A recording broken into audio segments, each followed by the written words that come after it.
ये जो म्यूजिक है ये वेदों की विद्या है, ऋषियों की विद्या है, देवताओं की विद्या है। और इस बहुत से लोग सोचते हैं जैसे संगीत सुनने के हाथ में चला जाता है तो संगीत की बेइज्जती भी हो जाती है।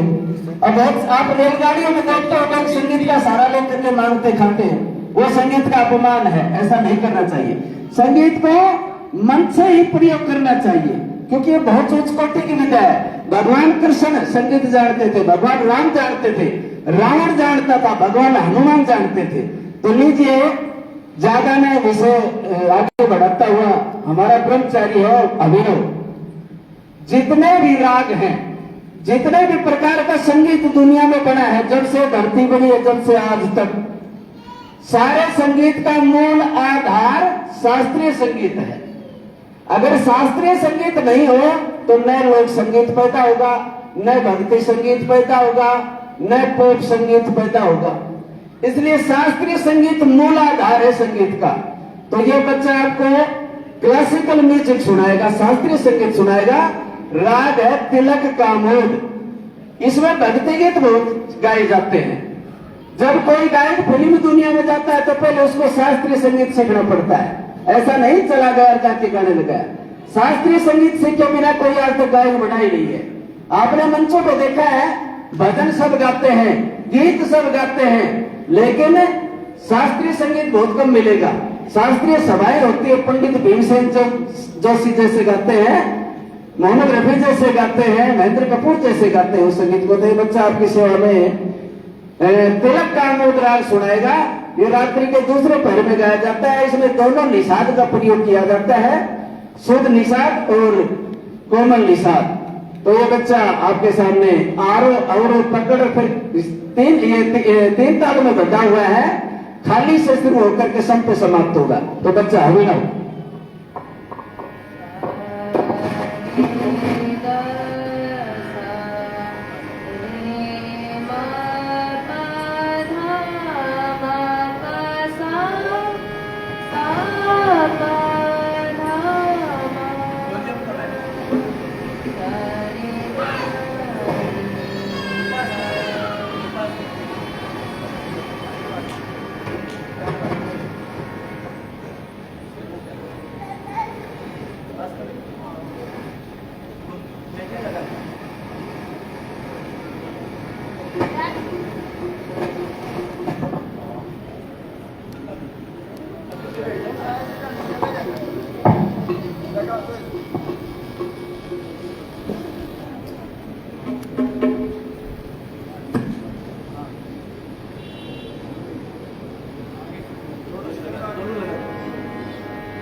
सजनिया मेरा वरन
बहुत सुंदर प्रस्तुति। इस बार जोरदार प्रतिध्वनि से आप इसका अभिनंदन आप कर सकते हैं। इस बालक का, इस गुरुकुल का ब्रह्मचारी है।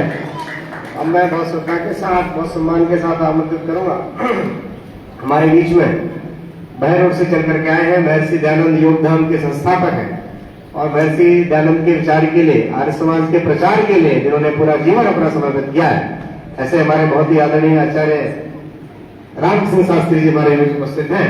मैं आपसे निवेदन करूंगा आप एक बार मध्य में आएंगे और आचार्य श्री स्वामी जी महाराज आपको सम्मानित करेंगे और आचार्य विकास जी।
बहादुर कब किसी का आसरा एहसान लेते हैं, वही कर गुजरते हैं जो मन में ठान लेते हैं।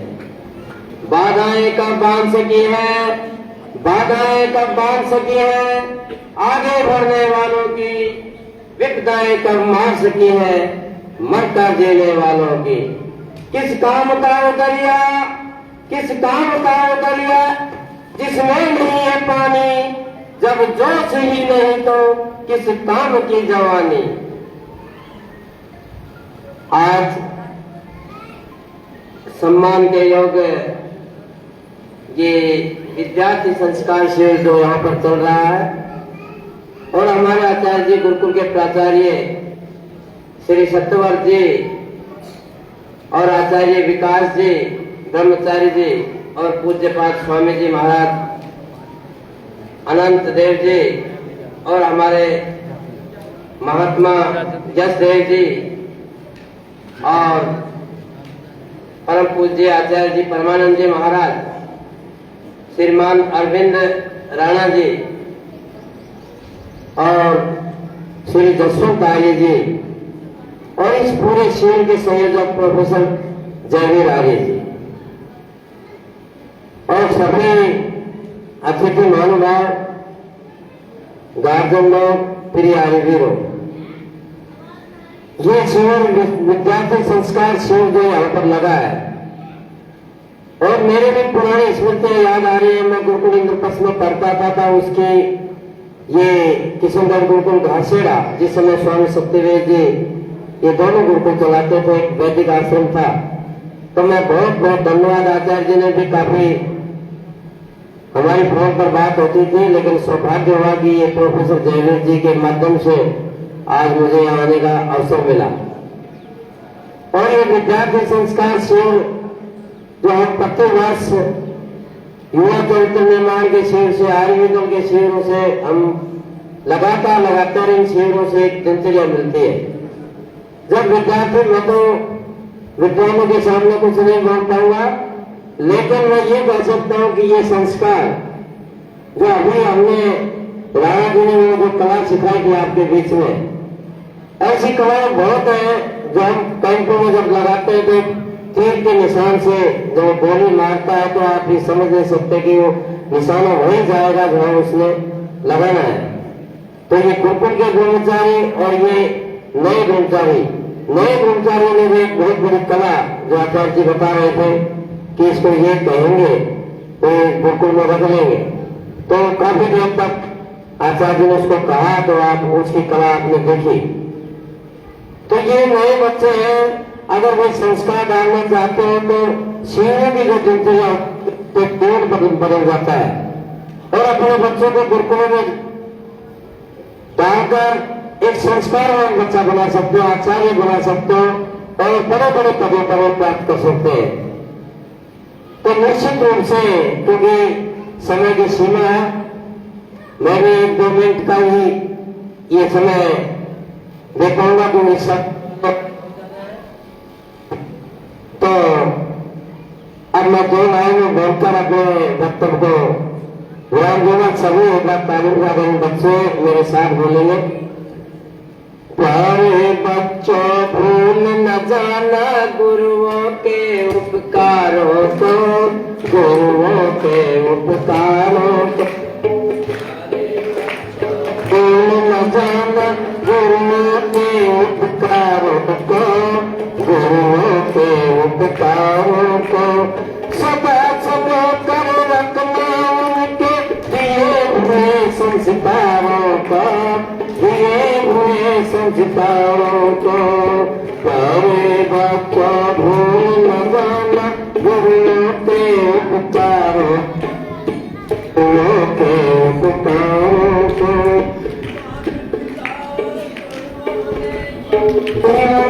मेरे माँ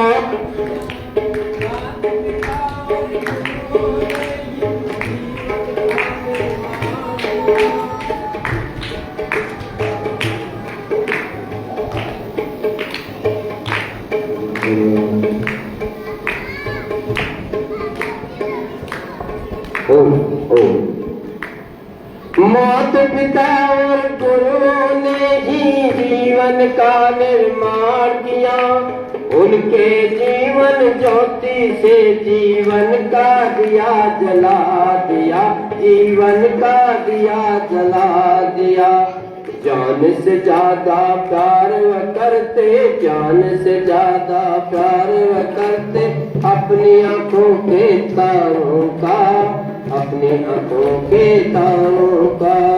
प्यारे बच्चों भूल न जाना गुरुओं के उपकारों को, गुरुओं के उपकारों को। तो दोनों नाम बोलते और फिर इसमें अपने वक्तों को विराम देता हूँ। तुम शहीदी देवश्री का सभी मेरे साथ बोलने का प्रयास करें। ओ मेरा रंग दे, ओ मेरा रंग दे बसंती चोला, मैं रंग दे बसंती चोला। और जिस चोले को पहन शिवाजी खेले अपनी जान पे, जिस चोले को पहन शिवाजी खेले अपनी जान पे। जिसे पहन झांसी की रानी मिट गई अपनी आन पे, जिसे पहन झांसी की रानी मिट गई अपनी आन पे। आज उसी को पहन कर निकला, आज उसी को पहन कर निकला हम मस्तों का टोला। मेरा रंग दे बसंती चोला, मैं रंग दे बसंती चोला। तुम निकले इस देश की खातिर बस इतना अरमान है, एक बार इस राह पे मरना सो जन्म के समान है। देख के वीरों की कुर्बानी, देख के वीरों की कुर्बानी अपना दिल भी तोला। मेरा रंग दे बसंती चोला, मैं रंग दे बसंती चोला। मेरा रंग दे, ओ मेरा रंग दे बसंती चोला, मैं रंग दे बसंती चोला। धन्यवाद। बहुत बहुत धन्यवाद शास्त्री जी, आप हमेशा पूरे उत्साह में रहते हैं और राष्ट्र की भावना से ओतप्रोत आपका हृदय रहता है। आपका बहुत धन्यवाद है। अब मैं आमंत्रित करूंगा दिल्ली से चलकर आए आचार्य शिवानी जी, जो संस्कृत के लिए और संस्कृति के लिए अपने जीवन को समर्पित करते हुए काम कर रही है समाज में। और उनके साथ में बहन तारा जी, जो बहन दीपा जी, जो तारा फाउंडेशन की राष्ट्रीय अध्यक्ष है, संस्थापिका है, वो मध्य में आएंगे एक बार और पूज्य महाराज जी सम्मान करेंगे।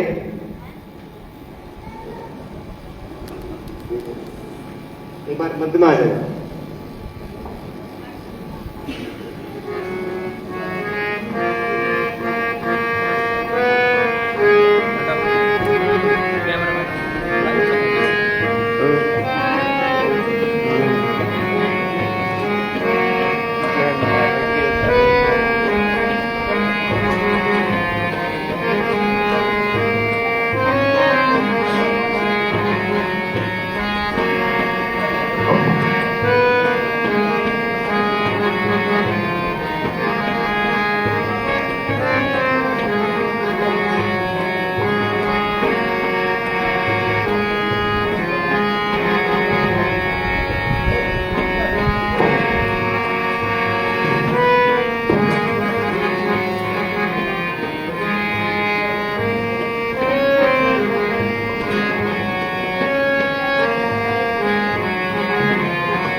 जोरदार तालियों के माध्यम से स्वागत करेंगे।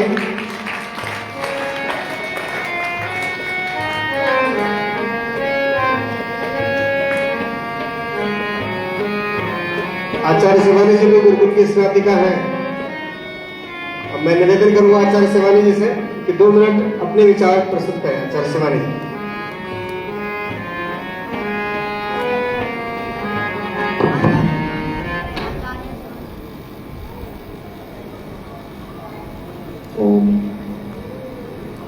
सर्वप्रथम तो मैं आप सभी से क्षमा चाहूंगी, मुझे आने में बहुत विलंब हुआ। और मंच पे उपस्थित सभी अतिथिगण और यहाँ पे आए सभी माता पिताओं को मेरा नमस्कार। जैसा कि आप सभी ने देखा, बहुत से वक्तव्य हुए हैं। सभी ने शिक्षा शिविर और जो भी बच्चों के संस्कार, इन सब पे चर्चाएं की हैं। मैं अपना एक मत रखना चाहूंगी। जैसे कि मनुष्य जीवन जीने के लिए हमें 5 तत्वों की आवश्यकता होती है। क्या कोई बताएगा वो 5 तत्व कौन से हैं? बताइए। पृथ्वी और एक मिनट, जिन्होंने संस्कार शिविर में आए हैं, कितनी उपस्थिति थी जयवीर जी?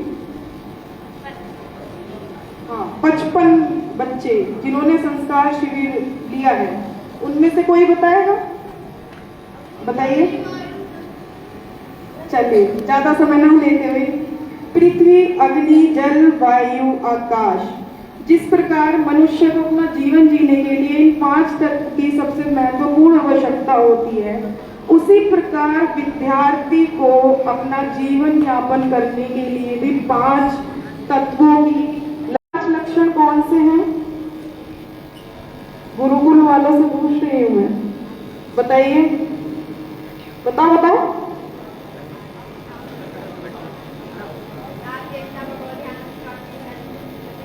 बहुत शोभनम, एक बार तालियां बजाएंगे बच्चे के लिए। सात चेष्टा, बड़ो ध्यान, स्वान निंद्रा, अल्पाहारी, गृह त्यागी। इसके पूरी गीता भी याद है? कंप्लीट पूरी गीता। बहुत सुंदर, बहुत सुंदर। तो जितने भी बच्चों ने शिविर लिया है, मैं उन सभी से यही कहना चाहूंगी कि इन 5 पे यदि आपने 5 लक्षणों पे कार्य किया तो आपका जीवन बहुत सफल होगा और आगे जाएगा। जैसे कि जब मैं आई, मुझे आने में थोड़ा विलंब हुआ, परंतु आते ही मैंने एक प्रतिभा देखी। वो प्रतिभा मैंने आज तक सिर्फ और सिर्फ टीवी में या फिर फोन में वो करते हुए देखी। मैंने कभी नहीं सोचा था कि वो मैं अपनी आंखों से देखूंगी, और वो देख के मुझे अत्यंत खुशी हुई, बहुत ज्यादा। और मैं आप सभी अतिथिगण का धन्यवाद करूंगी कि उन्होंने मुझे यहाँ आमंत्रित किया और मैंने बच्चों में वो प्रतिभा देखी। और इसी के साथ मैं भाई अरविंद जी से भी एक अनुरोध करूंगी कि हमारा कन्या गुरुकुल है, यदि आप वहाँ आएंगे और ये प्रतिभा कन्याओं को भी सिखाएंगे तो वो बहुत खुशी होगी। कि इसी प्रकार से बच्चे आगे बढ़ेंगे तो जीवन उनका भी सफल होगा। धन्यवाद।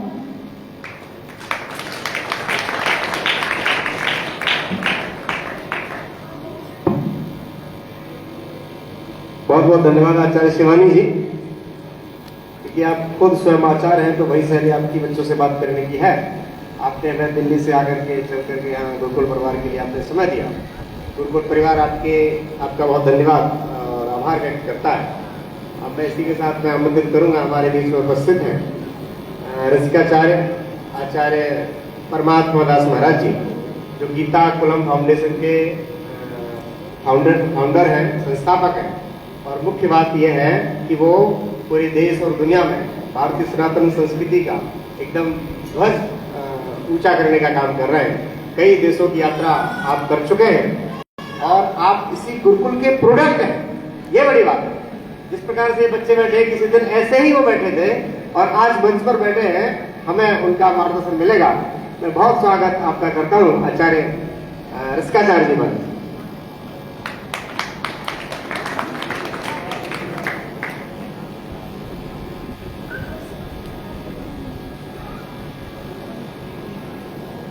ओम नमस्कार।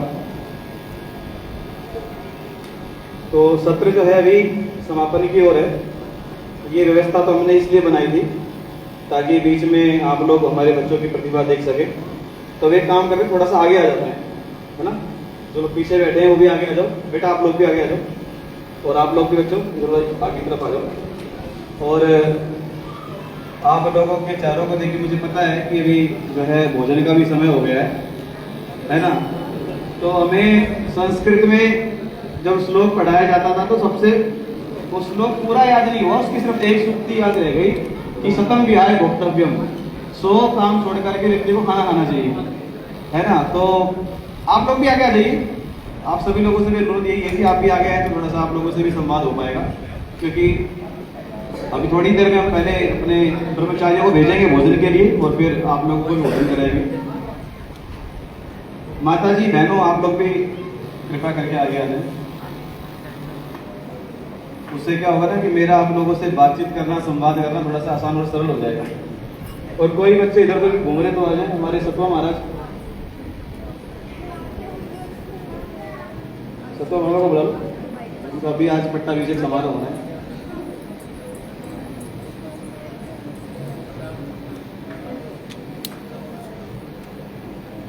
तो अभी ये बेटा बात नहीं करना, नहीं अभी नहीं, थोड़ी देर में करेंगे, हम भी आपसे बात करेंगे। अभी कुछ देर पहले आप लोगों ने बहुत सारी विद्याएं बच्चों की देखी, बच्चों ने क्या सीखा यहाँ पे कुछ समय के अंदर। कुछ आपने ऐसी भी विद्या देखी जो हमारे प्राचीन विद्यार्थी हैं, उन्होंने पिछले कुछ सालों में, 1-2 सालों में, 3 सालों में क्या विद्या सीखी, और 2, 4, 5 दिनों में, 7 दिनों के अंदर हमारे कुछ विद्यार्थियों ने क्या विद्याएं, क्या कुछ वो सीख पाए, वो भी आपने देखा।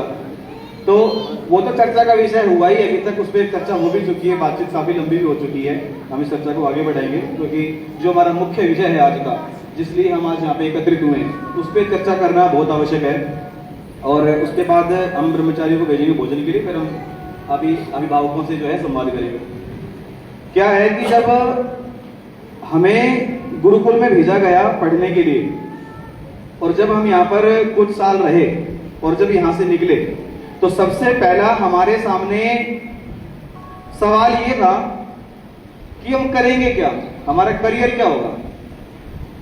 क्योंकि पढ़ाई तो यहां से कर ली और सारी जिंदगी यहाँ पे रह करके हमने तो धातु पाठ, शब्द रूप ये पढ़ा था, वेद के मंत्र पढ़े थे। लेकिन वेद के मंत्र पढ़ने से, धातु पाठ पढ़ने से कोई आईटी कंपनी तो हमें जॉब नहीं देगी, और यहां से निकलने के बाद, बाहर समाज में जाने के बाद हमारे दिमाग में तो यही था करियर मतलब नौकरी। और नौकरी का मतलब क्या था कि किसी अच्छी कंपनी के अंदर जो बड़ी ऊंची सी इमारत, चमक धमक वाली जो कोई बिल्डिंग होगी, उसके अंदर टाई बेल्ट लगा करके जाएंगे और जाकर के नौकरी मिलेगी 25 से 30 हजार रुपए की महीने की। वो हमारे लिए जीवन का एक बड़ा संघर्ष होता था। क्यों? क्योंकि यहाँ पे हमारे लिए साल का 18,000 रुपए शुल्क देना हमारे लिए भारी था। तो जो व्यक्ति साल की 18,000 रुपए फीस नहीं दे सकता, उसको यदि महीने के 25,000 मिलते हो तो उस व्यक्ति को क्या लगेगा कि यार मेरे लिए तो बहुत बड़ी जो है आय है। और आपको ये पता चल जाए कि ये 25,000 तो छोड़ो, मुझे कोई 25 रुपए भी नहीं देगा। क्यों? क्योंकि जिस परंपरा से हम आते हैं, जिस गुरुकुल प्रणाली से हम आते हैं, उसका बाहर कोई भी इस प्रकार की कोई डिमांड नहीं है। तो सबसे पहला जो है एक संशय, सबसे पहले सवाल और सबसे बड़े प्रश्न चिन्ह जो सामने खड़े हुए थे वो करियर को लेकर के थे। और वैसे तो ये विषय बताने का नहीं है जो मैं आगे आपको बताने जा रहा हूं, लेकिन बताना इसलिए आवश्यक है क्योंकि ये प्रश्न आपके भी दिमाग में आएगा, अभी भी आया होगा, और यहां से बच्चों को निकलने के बाद भी आएगा कि यहां से निकलने के बाद बच्चे क्या। आदरणीय मनीष भाई जी मेरे सामने बैठे हैं, साथ में बैठे हैं। कुछ साल पहले हम लोग मिले और उन्होंने मुझे पकड़ा, मैंने उन्हें पकड़ा, और आज कई साल हो गए। और ये जो आप मेरी ड्रेस देख रहे हो, इस ड्रेस को देखने के बाद बहुत लोगों को ऐसा लगता था कि ये पंडित जी हैं, पूजा करेंगे।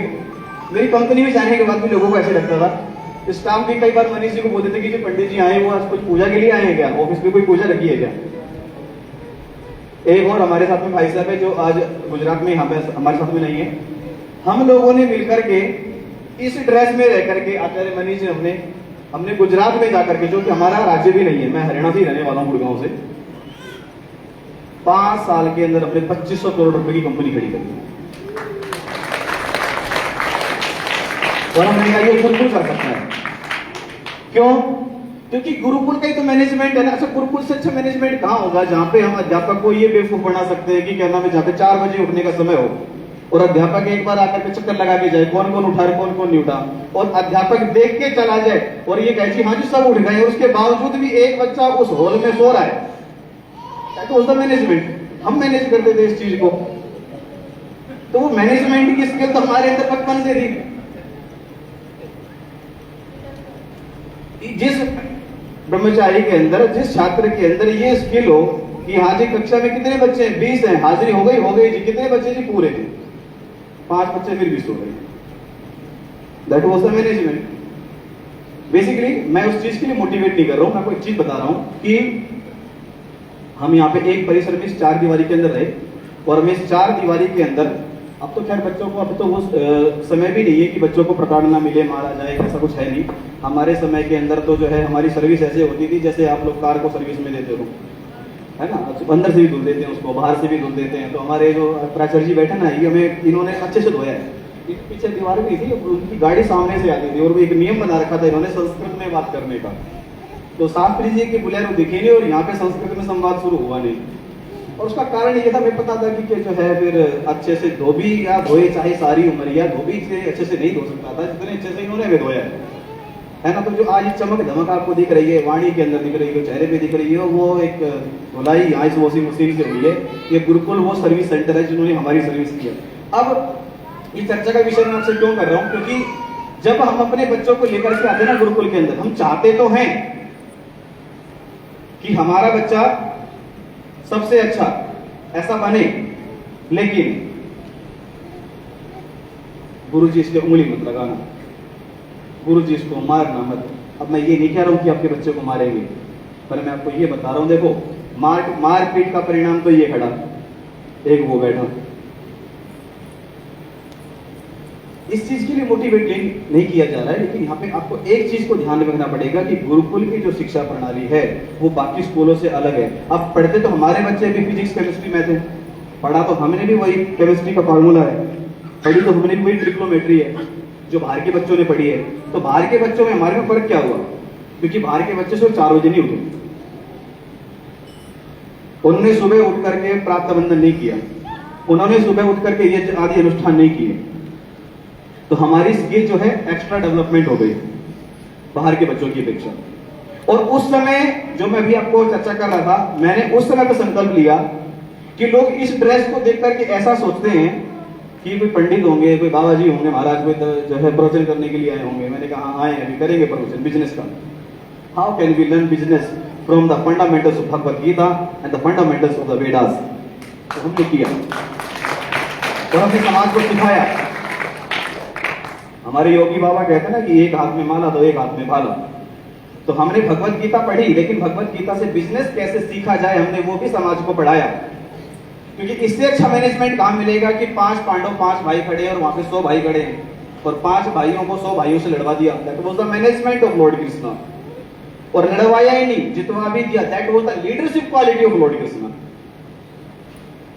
हमने तो management, leadership, sales, marketing, human resources, administration, सब कुछ हमने भगवत गीता से, भगवान कृष्ण से सीखा। दूसरी चीज पढ़ने के लिए मुझे कहीं जाना ही नहीं पड़ा। और हमें तो थोड़ी पता था कंपनी कैसे बनती है, लेकिन हमें ये पता था कि 25,000 रुपए की नौकरी पाने के लिए लाइन में नहीं लगना। और आज ईश्वर की कृपा है, भैया तो जानती इस बात को कि जब हमारी कंपनी में कोई व्यक्ति आता है इंटरव्यू के लिए तो 25,000 से तो नौकरी स्टार्ट करते हैं। और लास्ट सैलरी हमारी कंपनी में 10 लाख रुपए तक की है महीने की, जो हम अपने एम्प्लॉय को देते हैं। और पिछले वर्ष हम गुरु पूर्णिमा पे आए थे, हमने एक आयोजन किया था और मैंने प्राचार्य जी को भी जो है निवेदन किया था। मैंने कहा गुरुकुल से आप बच्चे निकालो, कटी वस्त्र वाले बच्चे चाहिए मुझे अपनी कंपनी के अंदर, ऐसी तिलक लगाने वाले। और उन व्यक्तियों को, उन बच्चों को हम अपनी कंपनी के अंदर जॉब देंगे, क्योंकि हमारी कंपनी समीक्षा कंपनी पहली कंपनी बनेगी हिंदुस्तान की, कटी वस्त्र के अंदर बच्चे लैपटॉप लेकर के जो है वहां पे सेल्स और मार्केटिंग कर रहे होंगे। And that will be the beauty of our Aryavart राष्ट्र, जो हमने एक सपना देखा है। क्योंकि देखो हमें समय के साथ बदलना पड़ेगा। समय के साथ बदली नहीं नोकिया कंपनी, आज मार्केट में है भी नहीं। आज मार्केट में देखने के लिए सैमसंग मिलती है, आईफोन मिलता है, ओप्पो, वीवो मिलता है, लेकिन नोकिया तो देखने को नहीं मिलता। समय के साथ हमें बदलना नहीं है अपने आप को, समय के साथ हमें बदलना पड़ेगा अपने आप को। जरूरी नहीं है कि इस कटी वस्त्र के अंदर पहन करके हम किसी घर में जाकर के यज्ञ आदि अनुष्ठान करेंगे, ठीक है, वो भी एक हमारी संस्कृति का, सभ्यता का हिस्सा है। लेकिन आज समय बदल गया है, समाज बदल गया है, आवश्यकता बदल गई है। तो जो समय बदला, समाज बदला, आवश्यकता बदली, उसके अनुसार हमें स्वयं को बदलना है, अपने बच्चों को बदलना है। हम चाहते हैं आपका बच्चा एक यूनिक प्रोडक्ट बनकर के तैयार हो, उसको और इस वर्ष से तो हमने नियम भी लागू कर दिया है। आपके बच्चे यहाँ पर कटी वस्त्र ही पहनेंगे, लेकिन यहाँ पर कटी वस्त्र पहन करके वो स्मार्ट लैब में जाएंगे। यहाँ पर रह करके वो फिजिक्स की, केमिस्ट्री की, बायोलॉजी की लैब में जाकर के रिसर्च भी करेंगे। आपका बच्चा यहाँ पे रह करके रोबोटिक लैब पे भी रिसर्च करेगा। और मेरा ऐसा पिछली बार मेरा प्राचार्य से निवेदन भी हुआ था। और प्राचार्य जी, आज इस संस्कार शिविर के समारोह में हम आपको एक उपहार इस चीज का देना चाहते हैं कि बहुत ही जल्दी हम अपने गुरुकुल घासेडा के अंदर रोबोटिक लैब लेकर के आने वाले हैं। और ये हिंदुस्तान का पहला गुरुकुल होगा जहाँ पे रोबोटिक लैब होगी, और हम लेकर के आएंगे। अब कल्पना करो उस भारत की, जिस भारत के अंदर वैज्ञानिक लैब के अंदर कुछ बच्चे, कुछ ऋषि कुमार, कुछ ब्रह्मचारी इस वस्त्र में बैठ करके केमिस्ट्री के ऊपर रिसर्च कर रहे होंगे, रोबोट्स के ऊपर रिसर्च कर रहे होंगे। और जब बाहर से डिमांड आएगी कि जी ऐसे कुछ कटी वस्त्र वाले हमें भी चाहिए, जैसे कोविड के अंदर आई थी, व्हाइट हाउस के अंदर जाकर के स्वस्ति वाचन का पाठ हो रहा था। आपको समझना पड़ेगा हमारी भव्यता क्या है, हमारी संस्कृति क्या है। अच्छा, अब इसी के अंदर सबसे बड़ा योगदान किसका है और सबसे बड़ी कमी किसकी है? सबसे बड़ा योगदान माता पिता का, और सबसे बड़ी कमी भी माता पिता की है। जयवीर जी ने पूछा था कि भगत सिंह पैदा, बोला कहां? बोला नहीं, मेरे नहीं, पड़ोसी के घर में। तो आपको सबसे पहले ये संकल्प लेना पड़ेगा कि इस प्रकार का ब्रह्मचारी, इस प्रकार का ऋषि कुमार मेरे घर में जन्म हो, क्योंकि इस समय राष्ट्र की जो आवश्यकता है वो हमारी एकजुट होने की है। क्योंकि हमारे देश को वैसे ही इस्लामीकरण ने, क्रिश्चियनिटी ने घेरा हुआ है। और आज हमारे देश के अंदर आप देखोगे, मैं तो बहुत सारे स्थानों पे जाता हूँ, और इस गुरुकुल की, इस तपोभूमि की कृपा से मुझे 22 से ज्यादा देशों में जाने का अवसर प्राप्त हुआ है। और मैं तो उन जगहों पे गया हूँ जिन जगहों पे जाकर के लोग किस तरीके से कन्वर्जन किया जाता है, कैसे वो कन्वर्जन कर रहे हैं, मैंने उसको मेरी आंखों से देखा है। और मुस्लिम तुष्टीकरण तो मैंने और मनीष भाई ने बंगाल की घटना तो अपने एक कमरे में साथ में बैठ करके देखी है। मैं बता नहीं सकता आपके सामने कि किस प्रकार से, और उसका कारण कौन? कल मैं और जयवीर जी, अब रात को हम लोगों का 12 बजे सत्संग शुरू हुआ था, जो कहाँ पे हमारे विकास जी, हम तीनों लोग बैठे थे। भाई ये भी अद्भुत ही लड़का है, ये तो इसके लिए तो एक बार जोरदार ताली बजा दो। हम रात को बैठ करके 12 बजे हमने चर्चा शुरू की थी, सुबह 4 बजे तक, आज के सुबह 4 बजे तक हमारी चर्चा हुई। और मैंने काफी विषयों पे उनसे चर्चा की। मैंने उनको बताया, मनीष जी ने और मैंने, मनीष जी याद होगा ना, 1 साल पहले जो बंगाल की घटना घटी थी, हमने जो एक कमरे में बैठ करके वो घटना हमने देखी। और मैं आपको बताऊं, उसका कारण मैंने एक ही व्यक्ति को पाया, माता पिता। अभी कुछ दिन पहले की बात है, सुरेंद्र जी जो अपने साथ में काम करते हैं, हम उनके बच्चे को लेकर के गुरुकुल में गए, अहमदाबाद वाले गुरुकुल में, और वो बच्चा जाकर के, और जो उनका इंटरव्यू ले रहे थे गुरुजी, वो एयरफोर्स से रिटायर्ड ऑफिसर, और उनके सामने जाकर कह रहे हैं तेरे बस की जो कर ले, मैं गुरुकुल में नहीं आता। आप सोच करके देखो, और वो मेरे सामने मेरे पैरों पे गिर के सुरेंद्र जी कह रहे कि कैसे भी करके गुरुकुल में एडमिशन कर दो। मैंने कहा तुमने गुरुकुल को क्या वॉशिंग मशीन समझ रखा है कि सारी जिंदगी तुम गंदा करोगे और हम साफ करेंगे? ये आपने पहले क्यों नहीं देखा जब वो कपड़ा खराब हो रहा था? मैं आप लोगों को डिमोटिवेट नहीं कर रहा हूं, मैं आपको सच्चाई का पर्दा दिखा रहा हूं। आज हमारी जो बहनें हैं, जो आज वो इस्लामवाद का जो शिकार हो रही हैं, उसका कारण माता पिता है, क्योंकि हमने अपने धर्म की जानकारी नहीं दी, हमने अपनी सभ्यता की जानकारी नहीं दी। आज जो लोग बोल देते हैं ना कि मेरा अब्दुल ऐसा नहीं है, वो इसीलिए बोल देते हैं क्योंकि आपकी बच्ची अब्दुल के पास में कब चलेगी, आपने उसको देखा ही नहीं। आपने कभी ये समझा ही नहीं, आपने कभी ये जाना ही नहीं कि आपका बच्चा किसका दोस्त है, किसके साथ बैठता है, क्या संस्कार लेता है। और अच्छा, आप कई बार माता पिता ना शिकायत लेके भी आते हैं, और मैं अभी ये लोगों से ये बात इसलिए कर रहा हूं क्योंकि आप तो नए हैं, कि पुराने माता पिता से शिकायत लेके आते हैं। अच्छा एक बात बताओ, ये बच्चे आज हमारे पास में कितने साल रुकेंगे मेरे पास? हमारे पास 5 साल 7 साल, उसके बाद ये तुम्हारे पास ही जाएंगे, जो मन का हो करवा लेना इनसे। तो अगर ये अच्छे बन भी गए तो ये अच्छे हमारे काम में आएंगे कि आपके काम में आएंगे? किसके काम में आएंगे? तो अगर हम इनको सुधारने का काम, इनको संस्कारित करने का काम, इनको सही राह पे चलाने का काम कर रहे हैं, अपने लिए कर रहे हैं कि आपके लिए कर रहे हैं? तो क्या उसके लिए आपको इतना खुला दिल नहीं रखना चाहिए कि आचार्य जी आपका बच्चा है और आप जो है जैसा चाहें वैसा इसको। अच्छा हमें क्या आनंद मिलेगा, हमें क्या? अच्छा साहब हमने आचार्य जी को बोला कि आचार्य जी हमने ऐसा संकल्प लिया कि रोबोटिक लैब गुरुकुल के अंदर लेकर, क्या जरूरत है मुझे, क्या मिलेगा मुझे? मैंने यहां से पढ़ाई कर ली, कई साल हो गए यहां से पढ़ाई किए हुए निकले हुए, लेकिन मुझे मिलेगा संस्कारित सभ्य समाज, और मुझे मिलेगा मेरे मन का सुख, मुझे मिलेगा मेरे मन का चैन, क्योंकि मेरे ऊपर इस भूमि का कर्ज है। और मैं आपको बताऊं, जैसे मेरे पास मेरे ऊपर इस भूमि का कर्ज है, ऐसे ही आप सब लोगों के ऊपर भी मातृभूमि का, राष्ट्रभूमि का कर्ज है। और उस कर्ज को चुकाने के लिए आपको अपने बच्चे को संस्कारित ही बनाना है, इतना ही बलिदान करना है। आपसे आपका बच्चा मांग करके हम नहीं बना रहे आपके बच्चे को भगत सिंह, पर इतना तो हमें जो है आप आदेश दो, इतना तो हमें खुली छूट दो कि आपके बच्चे को हम भगत सिंह तो ना बनाए, कम से कम प्रधानमंत्री नरेंद्र मोदी तो बना दें।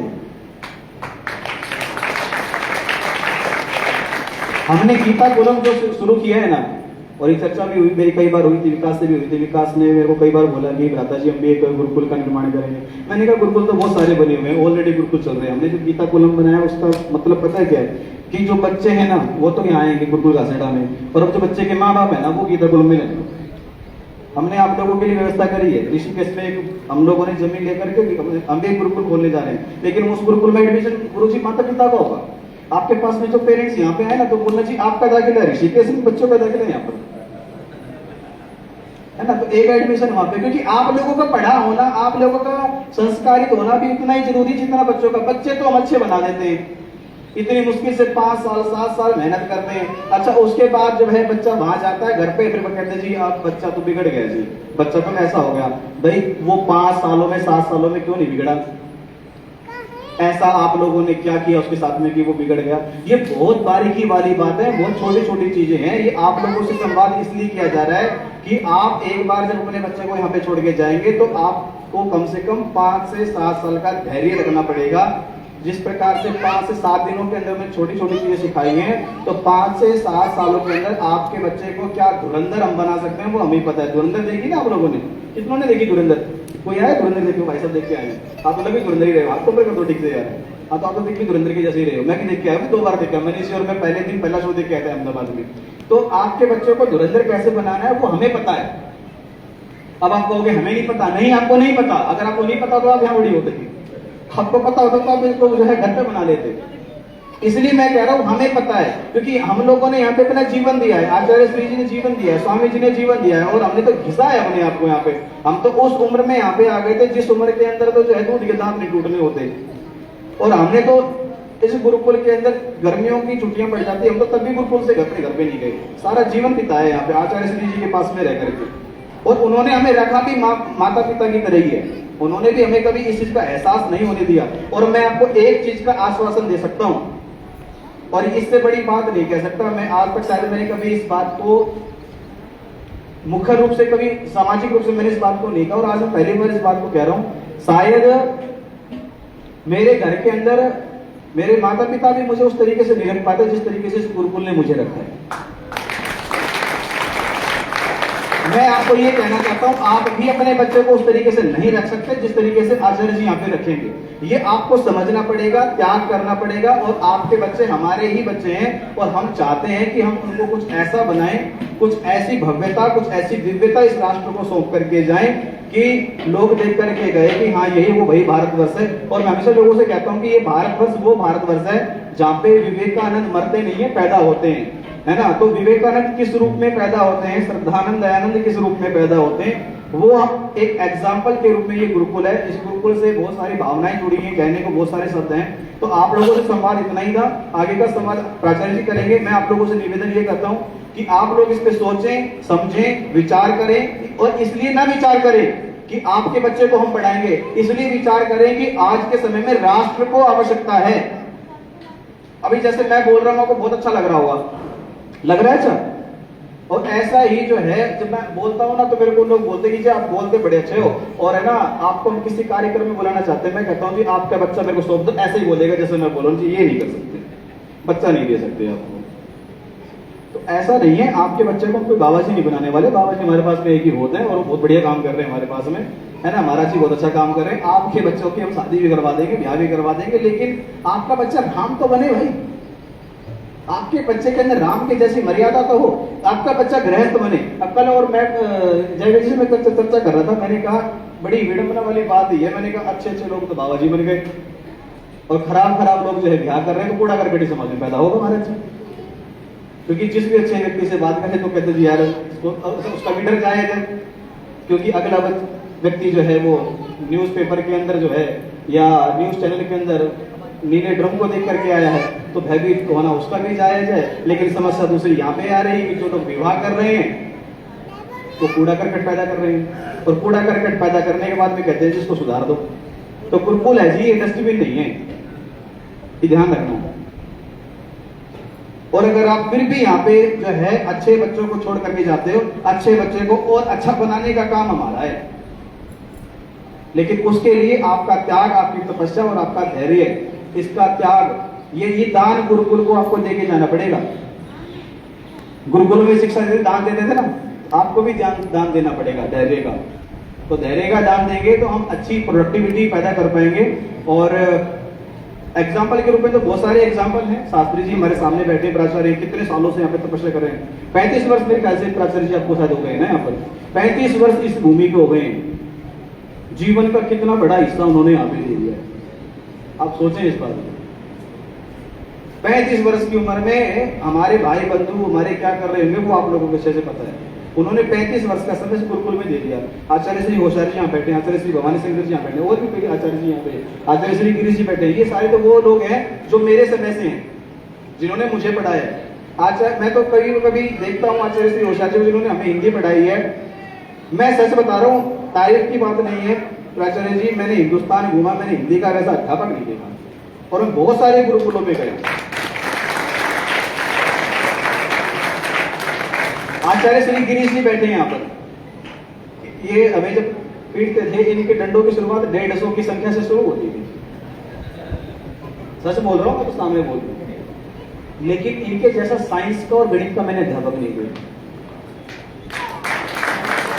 सन 2006-07 के अंदर जिस समय पे स्कूलों को नहीं पता था कि मेडिकल लैब क्या होती है, उस समय पे मेंढक को रख करके मेंढक का ऑपरेशन करना, उसका हार्ट, उसका लंग्स, उसके ऑर्गन्स दिखाना और बताना कि किस तरीके से ये फंक्शनिंग करता है, किस तरीके से ये काम करता है। जिस समय पे ये हमारा विषय नहीं था, जिस समय पे मेडिकल कॉलेजेस के अंदर ये होता था कि जी अगर आपको ये वाली पढ़ाई करनी है तो आपको जो है 12th के बाद जब आपका एडमिशन होगा MBBS के अंदर, तब आपको ये शिक्षा पढ़ाई जाएगी। हमने ये विद्या 8th में और 9th में पढ़ी हुई थी। अब आप ये बताओ कि गुरुकुल एडवांस है कि बाहर का कॉलेज एडवांस है? और मैं ये बात आज भी तो कर नहीं रहा हूँ कि आज पढ़ा रहे, मैं ये बात तब की कर रहा हूँ जब व्यवस्था नहीं थी।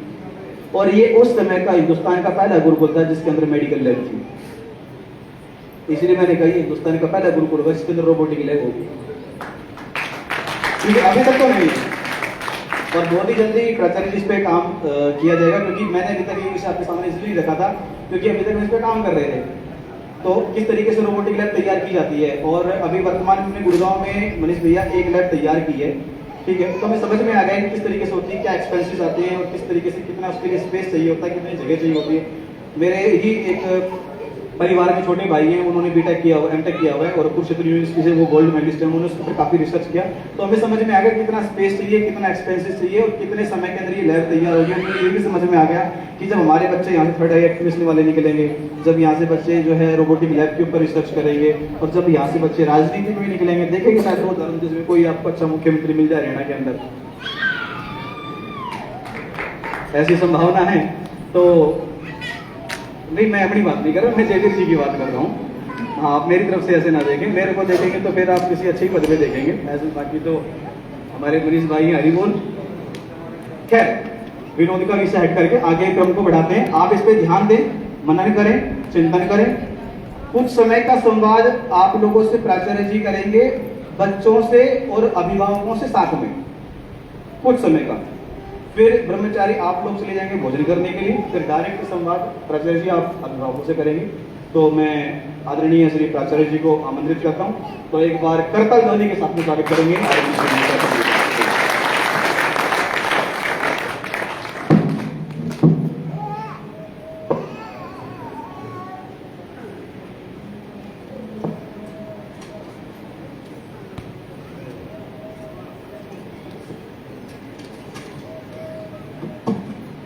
तो मुझे आभास हो रहा है कि शायद बुभुक्षा जो भूख है वो अति निकट आ रही है आपके मन में और भाव में। चलो, हमारे महात्मा जी कहते थे खाना तो रोज खाते हैं, उदरती रोज होती है, तो अच्छे विचारों की मदद हो जाए तो अच्छी बात है। एक बार सभी सीधे बैठेंगे।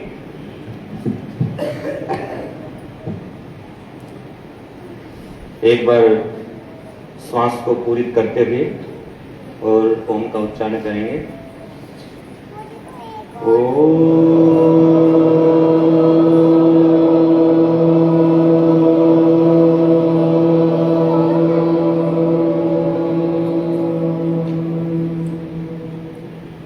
ओम स्वस्ति पंथा मरुचरेण सूर्या चंद्रमसा विव पुनर्ददता जानता संगमे मही।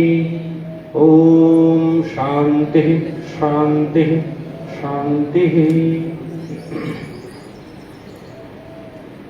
आज के इस पावन पुनीत विद्यार्थी संस्कार शिविर के समापन पर उपस्थित मंचस्थ परम पूज्य श्रद्धेय स्वामी जी महाराज अनंत देव जी, परम श्रद्धेय आदरणीय संपूज्य महात्मा यशदेव जी, पूज्य मातृशक्ति भाई अरविंद राणा जी और मंचस्थ सभी विद्वज्जन, अभ्यागत महानुभाव, पूज्य मातृशक्ति और कार्य ब्रह्मचारीगण।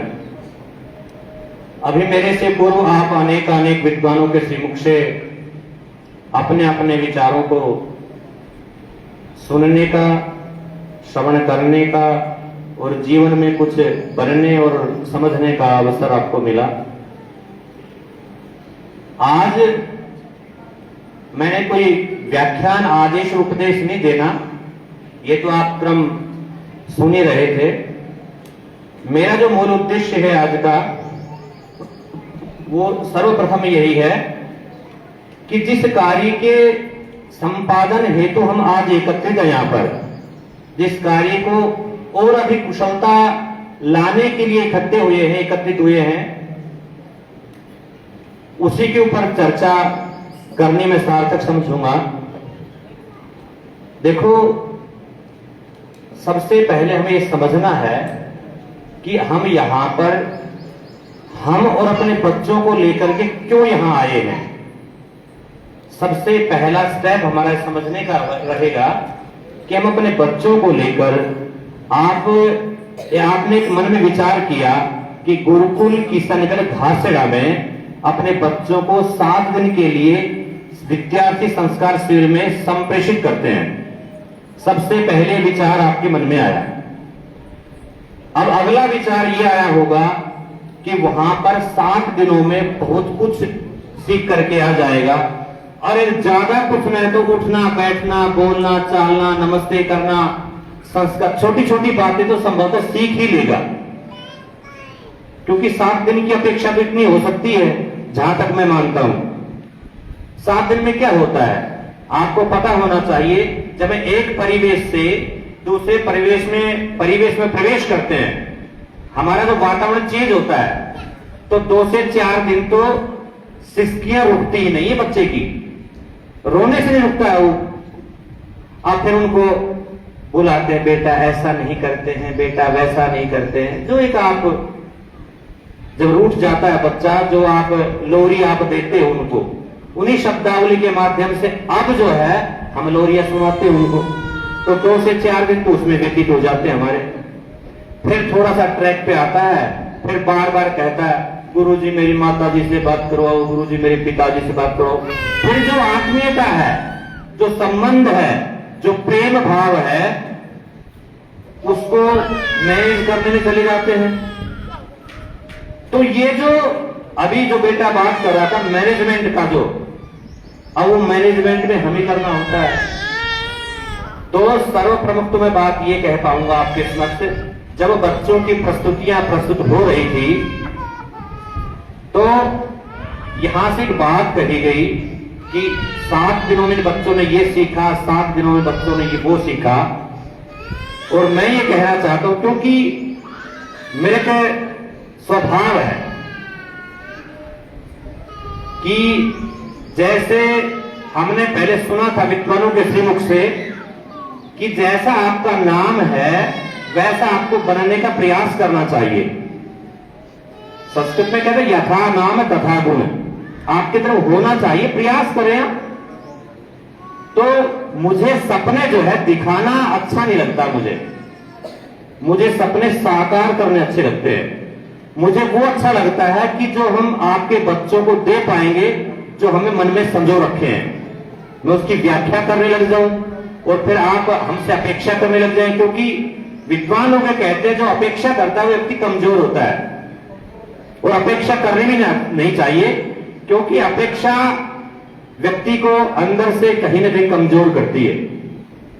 भाव होने चाहिए, भाव होते हैं, सबके होते हैं। आप अपने बेटे जब मुझे भेजेंगे यहां पर इस गुरुकुल को दोगे तो भाव आपके भी रहेंगे, ऐसा बन जाएगा वैसा बन जाएगा। मैं यहां से घोषणा करने लग जाऊं हम ऐसा बना देंगे, हम ये कर देंगे वो कर देंगे,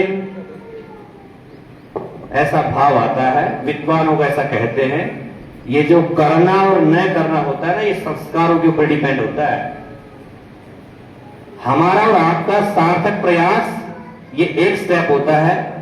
दूसरा स्टेप होता है संगति होती है। तीसरा उसके पूर्व जन्म के संस्कार होते हैं, प्रभु की इच्छा होती है, प्रभु की कृपा होती है। जब ये सब चीज समाहार हो जाती है, एकत्रित हो जाती है, इकट्ठे हो जाते हैं, तब कोई परिणाम सार्थक सिद्ध होता है जिसकी हम कल्पना करते हैं, अपेक्षा करते हैं। तो जब ये कई चीजें दूसरे के ऊपर डिपेंड हो गई तो हम यहां से वो घोषणा नहीं कर सकते कि हम ये कर देंगे, हम वो कर देंगे। वही होगा जो उसके भाग्य में, जो उसके पूर्वजन्म में जो संस्कार संस्कृत है उसके लिए, जो एक उसको वातावरण मिलेगा, जो उसने सीखा है। ठीक है, संगति कथय के मैंने करोति पुंसाम, ये सर्वमान्य सिद्धांत है कि संगति बदल देती है, लेकिन संगति हमने अच्छी दे दी और पूर्वाजन्म के संस्कार हमारे अकॉर्डिंग नहीं हो पाए, तो मैं पहले से कह रहा हूं क्षमा करना। हमें संभवतः हमने प्रयास किया, क्योंकि आपने देखा होगा कक्षा के अंदर अध्यापक एक पढ़ाता है और 50 बैठने वाले होते हैं, सुनने वाले होते हैं, लेकिन 100% बच्चे कितने होते हैं आप भी जानते हैं। वही विषय को मैं संप्रेषित कर रहा हूं आपके समक्ष। बच्चे हमारे पास अनेक हैं यहाँ पर, जैसे तो कुछ बच्चे हैं जो यहाँ पर आपके सम्मुख बैठे हैं, और लगभग 250 बच्चे जो है एक ब्रेक के लिए घर पे जा रखे हैं, और उसी अवसर का लाभ उठा करके मैं हॉस्टल थोड़ा सा रिक्त हो गया तो क्यों ना हम कुछ बच्चे को बुला लेते हैं और कुछ सामाजिक कार्य हो जाए उसके माध्यम से तो अच्छा होगा। मैंने अपने जीवन में एक बात देखी है, अभी जो बेटा पवन कह रहा था, क्योंकि पवन को हमने पढ़ाया है, बेटा विकास है यहाँ पर। एक अभी जितने भी यहाँ पर ब्रह्मचारी बैठे हैं समझते दो ही हैं जो हमारे अभी तक यहाँ पर बैठे हैं। मैंने अक्सर अपने इस जीवन काल में लगभग मुझे 36वां वर्ष चल रहा है, अभी 36 वर्ष हो गए और यदि मैं 3 वर्ष को मैं एक तरफ कर दूं तो लगभग 32-33 वर्ष हो गए मुझे कंटिन्यू यहाँ पर अध्ययन करते और अध्ययन करवाते। अपने अध्ययन काल को जोड़ता हूं, 91 में मैं यहां पर आया था, तब से लेकर के आज तक यदि कोई सार्थक, यदि मैं चर्चा का विषय रखूं आपके समक्ष, तो जीवन में एक ही विषय में शाम को सोच रहा था कि यहां पर जिसको हम क्रीम बोलते हैं, क्योंकि आपको चाहिए ना भाई हम मेरा बेटा क्रीम बने, मेरा बेटा टैलेंटेड बने, जो है टैलेंटेड हो, सबसे ज्यादा यदि किसी की चर्चा हो तो मेरे बेटे की हो, इस तरह के भाव सबके होते हैं। लेकिन जब अक्सर हम अपने गत जीवन पर प्रकाश डालते हैं, सोचते हैं, विचारते हैं, तो जिन बच्चों ने त्याग किया है, जैसे छोटा सा त्याग आपके समक्ष रखता हूं मैं, हमने अवकाश किया कि बेटा आज आपका अवकाश है और आप घर जा सकते हैं, और जिन बच्चों ने अवकाश का त्याग किया, गुरुजी हम घर नहीं जाएंगे, वो 3 बच्चे हैं मेरे सामने, तो ये बैठे हैं। एक बेटा जो है पवन जी हैं, जब मैं कहता बेटा घर नहीं गए आप, नहीं गुरुजी मुझे तो आपके पास रहना है, तो आपके सम्मुख है 2500 करोड़ रुपए कंपनी के मालिक है। और दूसरा बेटा विकास है, ये भी अपने घर नहीं जाता था, गुरुजी मुझे तो आपके पास रहना है। कोरोना काल में भी यहीं पर जो है इन्होंने अपने आप को स्थापित किए रखा, मैं नहीं जाऊंगा गुरुजी, मैं तो आपके पास रहूंगा। एक ये बेटा है, और तीसरा बेटा जिसका मैं आज उल्लेख कर रहा हूं, आने वाले समय में जिस प्रकार से हमारे ये प्रोडक्ट है, आने वाला प्रोडक्ट हमारा तीसरा जो आएगा, वो आज की यहां से घोषणा कर रहा हूं, चाहिए ज्यादा नहीं, ज्यादा से ज्यादा 4 साल बाद में उसको यहां पर मंच पर आप देखेंगे किसी अच्छे पद के ऊपर, और वो होगा हमारा बेटा कौशलेंद्र। मैंने कहा बेटा अब +2 पास हो गया, आज उसके पिताजी आए थे लेने के लिए, उसने कहा नहीं गुरुजी का आदेश है या मेरा मन है कि मैं गुरुजी के पास रहूंगा। वो ठहर गया, वो अपने दोहित्र जिसको बोलते दोहित्र, अपने बेटी के बेटे को लेकर के चले गए वो, और उसको यहां पर छोड़ गए हैं। वो हमारा बच्चा टॉप है। इसी प्रकार से जो भाव है, आने वाले मंच से घोषणा होगी, तीसरा बच्चा मेरे जीवन कालखंड में जिन्होंने अवकाश का त्याग किया है, विशेष प्रोडक्ट बनेगा। क्योंकि त्याग जो है, हमारे पूज्य महात्मा जी कहा करते थे, जिसके अंदर त्याग है और तपस्या है, व्यक्ति महान होता है, उस सब में नहीं होती है वो। तो जो कौशलेंद्र बेटा आज अपने पिता को संप्रेषित कर दिया, भेज दिया, उन्होंने कहा गुरु का आदेश है या मेरी इच्छा है, मुझे यहां पर रहना है जब तक गुरु जी नहीं कहेंगे तब तक। इसे कहते हैं त्याग और पिपासा और एक प्रकार से जिज्ञासा। मैं उसको प्यार से जिज्ञासु ही बोलता हूं, उसकी जानने की इच्छा बहुत होती है। वो इतने प्रश्न करता है मेरे से। मैं अपने बचपन में एक आदत देखता था, भाई रामन जी यहां पर बैठे हैं, किशनगढ़ से बिलोंग करते हैं। मेरी एक आदत थी शुरू से, पूज्य महात्मा जी का स्वभाव अच्छी तरह से परिचित है, किस प्रकार के स्वभावी व्यक्ति थे वो। उनके पास में जाना, ये समझ लेना कि उनके भाषण सुनना, और ये था धारणा कि पता नहीं महात्मा जी ने पकड़ लिया कितनी देर रखेंगे। मैं एक बार अपना उदाहरण दूं, मैं लगभग 17 से 19 घंटा एक जगह बैठ कर उनकी बातों को सुना। कितना? 17 से 19 घंटा एक स्थान पर बैठ करके, एक कुर्सी के ऊपर बैठ करके, जिसका रंग लाल था, आज मुझे स्मरण है, उनकी बातों को सुना। सुबह 4 बजे नमस्ते करने जाता था, वो स्वभाव था। बच्चे उनके सामने जाने से झिझकते थे, उनसे दूर से निकलते थे, और वही प्रवृत्ति हमारी भी थी। लेकिन प्रवृत्ति एक ही थी कि पूज्य महात्मा जी का सम्मान करना है, उनको नमस्ते करके ही अपने दिन को आगे बढ़ाना है।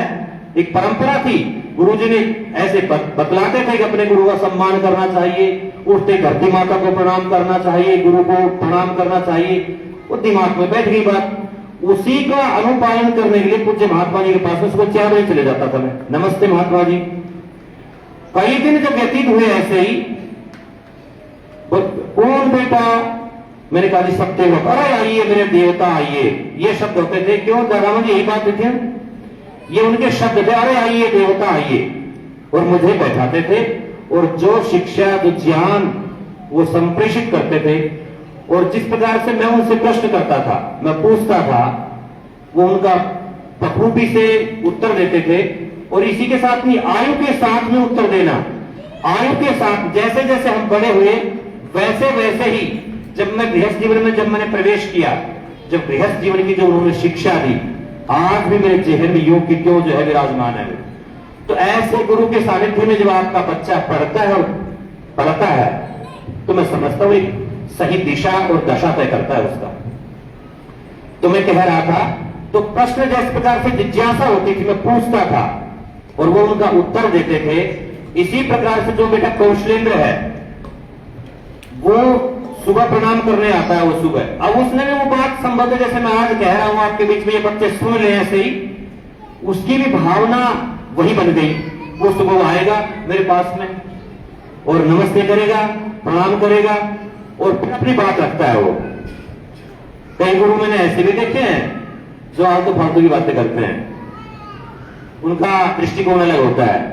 ये वो बच्चा आएगा और जिस प्रकार शब्द जैसा हम बताते हैं बच्चों को, बेटा दायां हाथ दाएं पैर से टच होना चाहिए, ये अभिवादन की प्रक्रिया है, ये भाव होने चाहिए, आपकी विनम्रता ऐसी झलकनी चाहिए, वो बेटा ऐसे ही आता है। अब वो जाएगा, इससे पहले मैंने उसके बारे में कभी चर्चा नहीं की, क्या पता बच्चे के अंदर क्या भाव बदल जाए। और आजकल ऐसा होता है, कहते हैं कि वे तो थानेदार के साथ दोस्ती होगी तो पुलिस वालों क्या रखेगा फिर जाए। इसलिए उस बच्चे को मैंने कभी भी सभी के सामने शायद बैठा भी नहीं होगा, शायद वो अभी यहां पर नहीं है। ये जब हम किसी की प्रशंसा कर देते हैं तो पता नहीं उसके दिमाग में कौन सा कीड़ा जग जाए। कीड़ा जगने की एक अभिलाषा होती है, उम्र ऐसी है, हो जाती है। मुझे इस चीज का भान है, मैं इसलिए जल्दी से किसी की प्रशंसा नहीं करता और न मैं करवाने का अभिलाषी हूं। अब जैसे बैठे हैं, एक प्रसंग चल रहा है तो पूज्य महाराज जी मेरी प्रशंसा करने बैठ जाते हैं। कई बार मैं हाथ जोड़ लेता हूं इशारे में, पूज्य महाराज जी ये टॉपिक बंद कर दीजिए, मुझे अच्छा नहीं लग रहा। पता है स्वामी महाराज को इस बारे में, और मैं कभी किसी करता हूं, लेकिन आज एक प्रसंग बस ये प्रसंग चल गया और वो बच्चा जाने वाला है, मुझे पता है वो 12वीं प्लस 2 हो गई उसकी। अब वो 5वीं कक्षा में मेरे पास आया था और आज 12वीं कक्षा पढ़ के जा रहा है वो बेटा। पहली बार किसी मंच से उसकी प्रशंसा करने में खड़ा हो गया। इन बेटों के संबंध में 2-4 बार प्रशंसा पहले कर चुके कि वो जा चुके ये, और ये उस उम्र को उस पड़ाव को पार कर चुके हैं कि शायद ये अब उस ट्रैक पे नहीं आएंगे जिस ट्रैक का मुझे भय रहता है। वो बेटा डॉक्टरी लाइन में जाना चाहता है, उसकी अभिलाषा है, इच्छा है कि मैं एमबीबीएस डॉक्टर बनूंगा। और मैं आज घोषणा करता हूं, किसी दिन मेरे मुख से आप सुनेंगे या तो उसको लेके आऊंगा मैंने यहां पर लगभग 5 बच्चों को गुरुकुल गौरव पुरस्कार से सम्मानित किया है। यहाँ पर गुरुकुल गौरव सबसे बड़ा पुरस्कार होता है हमारा, यहाँ पर मैंने वो संप्रेषित किया था। और ये 2-3 काल बीत गए और मैं परख के देता हूं, वो जो पुरस्कार होता है वो परख करके, जांच करके और बहुत संजीदगी के साथ में उस पुरस्कार को मैं संप्रेषित करता हूं। यदि कोई बच्चा उस लायक नहीं होता तो हम देखते भी नहीं है, मेरा भाव भी नहीं होता उसके साथ में। मैंने लगभग 3-4 बच्चों को दिया हूं, 5वां बच्चा ये है जिसको मैं पुरस्कृत कर चुका हूं गुरुकुल गौरव से। इससे पहले जो बच्चे जिनको मैंने पुरस्कृत किया गुरुकुल गौरव पुरस्कार से, उनकी थोड़ी सी मैं चर्चा करूं। पहला था शायद यहां बांदीकुई से लड़का था, एक क्या नाम था उसका, बांदीकुई वाले बच्चे का नाम, जो एमबीबीएस अभी डॉक्टर बन गया, जो अमर भी था उससे, वो तो अमर बाद में था, पहले था वो रोहित नाम के बेटे को मैंने पुरस्कृत किया। वो तब से ही एक भाव बना, इन बच्चों को जो है ना हमें पहचानना होगा। उस बेटे को मैंने पुरस्कार वो क्यों किया, बेटा अनुशासन में प्रथम, गान विद्या में प्रथम, शिक्षा में प्रथम, जो शिक्षा दी उसमें प्रथम, जो बेटा इस तरह का व्यवहार अपने जीवन को रखा, हमने उस पुरस्कार से, उस पुरस्कार के सम्मान को रखते हुए उस बेटे को पुरस्कार दिया। आज वो बेटा फोन नहीं करता मेरे पास में, एक दो बार चर्चा की उसने। अब इनके भाव देखिए ना, जब उनसे बात करता हूं और जब वो अपने विषय को रखते हैं, जब अश्रु की जो धारा है वो छलक जाती है आंखों से। ऐसा एक गर्व होता है हमें कि ऐसे बच्चे हमारे यहां से गए हैं। मैंने उसका फोन आया एक बार, उसके पिताजी अक्सर बात करते रहते हैं, तो मैं उससे पूछता हूं कि बेटा कैसा है, तो एक बात कहा करते उसके पिताजी, उनके पिताजी की बात कहता हूं, बोलिए आपको पता होना चाहिए कि बेटा कैसा है, मेरे ज्यादा आप जानते हैं। मैंने कहा मैंने अब ये मान लेता हूं बेटा मुझे पता है, तो जैसे मैंने दिया वैसा है नहीं है, अब इसका उत्तर दे दीजिए मुझे। बोले उससे भी 10 गुना अच्छा है आचार्य जी। ये गुरुकुल की देन हो सकती है कि जब ताल ठोक करके कह सके कि जो हम बनाना चाहते जिस बच्चे को, मैं सबकी बात नहीं कर रहा हूं, ध्यान सुनना इस बात को, मैं पहले इस बात को रिपीट कर चुका हूं। मैं 100% परिणाम की अपेक्षा तो रख सकते हैं हम, लेकिन अपेक्षा करने में कहीं शायद ज्यादा है वो कुछ नहीं कर पाए। जिन्होंने पत्नी का त्याग कर दिया था, राज्य को ठोकर लगा दी थी, पिताजी का देहावसान हो गया था, जंगल की खाद खानी थी, लेकिन छोटा सा तुच्छ धोबी जो है और छोटी सी बात कह करके उसके जीवन के ऊपर प्रश्नवाचक चिन्ह लगा देता है, तो 100% का परिणाम तो पहले भी नहीं हुआ। दूसरा एक लड़का अमर चौधरी, जिसको मैंने शायद प्रथम पुरस्कार दिया था, उसको प्रथम पुरस्कार दिया था उसको। वो बेटा यहां पर फ्रैक्चर हो गया था उसको, उसका हाथ जो है ज्यादा लेंथ लिख नहीं सकता वो। उसने लक्ष्य रखा कि मुझे आईएएस बनना है, मुझे आईएएस बनना है। वो लड़का 6 बार, आपको याद ताज्जुब होगा, 6 बार प्री को क्वालिफाई किया, 6 बार। और जैसे ही वो जाता उसमें लेंथ पेपर में, उसका हाथ दर्द करने लग जाता, उसका पेपर आते हैं भी उसको छूट जाता। उसने अनेक अटेम्प्ट क्लियर किए, उसने अपने लक्ष्य को चेंज किया। उसने कहा, हमारे गुरुजी कहा करते थे कि बड़ा काम तो बड़ा करना है, लेकिन इधर नहीं तो इधर। उसने फिर प्रतिज्ञा की, संकल्प लिया, कोई बात नहीं, आईएएस बन नहीं पाया तो बना तो सकता हूं। आपको ताज्जुब होगा, वो बच्चा दिल्ली यहां पर कोचिंग इंस्टीट्यूट में, जहां चाइना में है, कोई थाईलैंड में है, कोई यूएस में है, कोई ब्रिटेन में है, आप अपने स्थान पर रह करके उन बच्चों ने जो अपनी प्रतिभा का लोहा मनवाया, वो काबिल तारीफ है, वो प्रशंसा के योग्य है। तो अभिभावकों हमें समझना पड़ेगा, सबसे पहले मूल रूप से समझ लो, हम आपके बेटे को आईएएस आईपीएस नहीं बनाएंगे, हमें को ऑफिसर नहीं बनाएंगे। हमने तो भी वेदों की शिक्षा पढ़ी है। वेद कहते हैं उद्यानम ते पुरुष नावयानम, हे मनुष्य तेरा उत्थान हो, तेरा विकास हो, न अवयानम तेरा पतन ना हो। एक तो ये पढ़ाएंगे, और दूसरा हमने तो सीखा है मनुर्भव, मनुष्य बनो। आप समझोगे जानवर है हम? नहीं, जानवर नहीं है, लेकिन जानवर की जो प्रवृत्तियां हैं ना, वो हमारे अंदर निहित रहती हैं।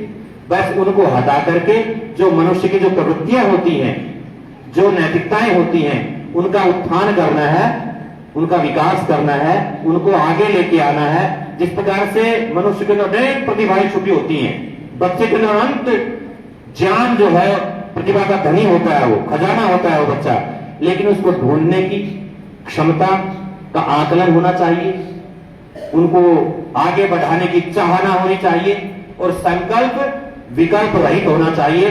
तो हम समझते हैं, पूज्य महाराज जी कहते हैं, अखंड प्रचंड पुरुषार्थ, यदि वो बच्चे इस संकल्प के धनी हो जाएंगे तो हमारा जो काम है वो आधा हो जाएगा। तो सबसे पहले हम तो शिक्षा देते हैं, भाई मनोर्भव, मनुष्य बनो। आप मनुष्य बना दो, जो इनको बनना है अपने आप बन जाएंगे। जिस प्रकार से हमने इनको थोड़ी बोला था बाबा जी बन जाओ या आप कंपनी के मालिक बनना, नहीं, हमने नहीं कहा था। हमने जो काम किया, अब ये उसकी प्रशंसा अपने मुक्त कंठ से करते हैं आपके समक्ष। हमने जो कहा, बेटा अच्छे इंसान बनना है, मानव बनना है, मानव की जो प्रवृत्तियां हैं वो अपनानी है। हमने तो केवल ये संकेत किया था, बनना है इनको, स्वयं बनना है, अपने आप बनेंगे। हमने कभी किसी को नहीं कहा कि आप डॉक्टर बनो, आप इंजीनियर बनो। हम इतना जरूर कहते हैं, लक्ष्य जो तय करें, आपके बड़े विजन के लिए आप भगवान ने संप्रेषित किए धरती के ऊपर, तो लक्ष्य आपके बड़े होने चाहिए, छोटे लक्ष्य तय नहीं करना है। तय आपको करना है, आपको करना क्या है, बनना क्या है। बस एक रिक्वेस्ट है, एक के साथ प्रयास करते हैं कि मनोभव मनुष्य बनो। बस इस मनुष्यता के अंदर सब कुछ समाहित हो जाता है, सारे ज्ञान परंपरा जिज्ञासु सब चीजें समाहित हो जाती है। ये बनना अपने आप तय कर लेंगे, क्योंकि जब मनुष्य की प्रवृत्तियां, जो सात्विक प्रवृत्तियां जब इनके अंदर आधार हो जाएंगी, इनके अंदर आ जाएंगी, तो चुनाव तो इनका होता है। ये सात्विक प्रवृत्ति का ही कोई चुनाव करेंगे और उसी सात्विक प्रवृत्ति के ऊपर चल करके अपने आप को महान बनाएंगे। इस प्रकार की शिक्षा का कार्य जो है वो गुरुकुल करता है। परम पूज्य महाराज जी ने हमारे साथ भी ऐसा ही किया, और उसी गुरु परंपरा को ध्यान में रखते हुए, उसी गुरु परंपरा को बढ़ाते हुए हम भी इतना ही करेंगे। विश्वास करना और न करना ये आपकी बुद्धि पर, आपके विवेक के ऊपर ही डिपेंड करता है। तीसरी बात, आपके बच्चे हमारे पास में 7 दिन रहे, आप अपने बच्चों से ये पूछ लेना कि आपके बेटे को हमने किस प्रकार से रखा है, किस प्रकार से उनके खाने से लेकर के, उठने से लेकर के, बैठने से लेकर के, सोने से लेकर के, खेलने से लेकर के, बोलने से लेकर के, छोटी छोटी बातों को लेकर के हमने इतना ध्यान रखा, उनको सिखाने का प्रयास किया। पूर्ण सार्थकता नहीं कर पाए हम, फिर कह रहा हूं मैं, प्रयास हमने किया कि ये बेटे ऐसा बने। जैसे ही उसका कुछ कालखंड गुरुकुल में व्यतीत होगा, कुछ बीत जाएगा, तो जिस प्रकार से आपने एक्सपर्ट बच्चे देखे, उसी की झलक आपको उनके अंदर दिखाई देने लगेगी। लेकिन इसके लिए हमें समय चाहिए होता है। 7 दिन में, 5 दिन में, 7 महीने में और 7 सप्ताह में कुछ होने वाला नहीं है। क्योंकि जो आपने इनकी फीडिंग कर दी, जो आपने इनका सॉफ्टवेयर डेवलप कर रखा है, उसको डिलीट करने में हमें प्रयास करना पड़ेगा, मेहनत करनी पड़ेगी, समय लगेगा उसके लिए। वो फीडिंग हो चुकी है, अब उस फीडिंग को एडिट करने के लिए कुछ समय चाहिए होगा। आपको अपने मोबाइल में जब तरह तरह के, जब उसमें वायरस घुस जाते हैं ना, तरह तरह के वायरस घुस जाते हैं, जब एंटीवायरस जब आप उसके अंदर संप्रेषित करते हैं और उसको ऑटो मोड पे छोड़ देते हैं, तो आपने देखा होगा वो कुछ समय लेता है, तब जाकर के वो फ्रेश होता है और तब उस मोबाइल को आप चला पाते हैं। वही प्रोसेस यहां पर चलने वाला है। जो इनके अंदर जो वायरस चले गए हैं, वो एंटीवायरस नाम का जो गुरुकुल रूपी जो आप एक संग देना चाहते हैं इनको, तो देखो दोस्तों, देखो माताओं बहनों, उसमें समय लगेगा। विश्वास करना और न करना ये आपके विवेक के ऊपर डिपेंड करता है। हम आग्रह नहीं करेंगे, क्योंकि आपको पता होना चाहिए हमारे यहां पर सीमित संख्या होती है प्रवेश की। जैसे अब जैसे 12वीं कक्षा के जो बच्चे हमारे चले गए हैं, पास आउट हो गए जिसको बोलते हैं, उनकी जो रिक्त स्थान है वो खाली हुआ है। और कुछ प्रवृत्ति अभिभावकों की अपेक्षा से ज्यादा, अब भाई हम तो ये चाहते हैं 1 साल 2 साल में ये बन जाए, दयानंद श्रद्धानंद विरजानंद सारे जो ना आनंद इसके अंदर समाहित हो जाए, और वो फिर थोड़ा सा ये चाहते हैं कि भाई नहीं हो पाया, या जिन्होंने थोड़ी अनुशासनहीनता करके हमें भी दुखी कर दिया, माना ही नहीं किसी ने, तो हम भी फिर हाथ जोड़ेंगे, नमस्ते करेंगे, भाई हमारी बस की बात नहीं है। क्योंकि आपको पता होना चाहिए वो ताड़ना का, प्रताड़ना का वो विषय जो है, जो बेटा कह रहा था ना, 150 डंडे से शुरुआत होती है, वो अतिशोक्ति अलंकार में कह दिया बेटे ने, वो उनकी भाव चेतना ऐसी, ऐसा कोई विषय रहा नहीं यहाँ पर। हाँ, ये अवश्य है, आप भी उस परिधि में, उस व्यवहार में, उस कालखंड में पढ़े बड़े हैं कि गुरु ताड़ना कर देता था, लेकिन अब घर वालों को बताते तक नहीं थे कि गुरुजी ने पिटाई की है। क्यों? क्योंकि अगला डंडा फिर घर वालों का पड़ता था कि जरूर आपने कुछ शरारत की होगी, इसलिए गुरुजी ने पीटा होगा।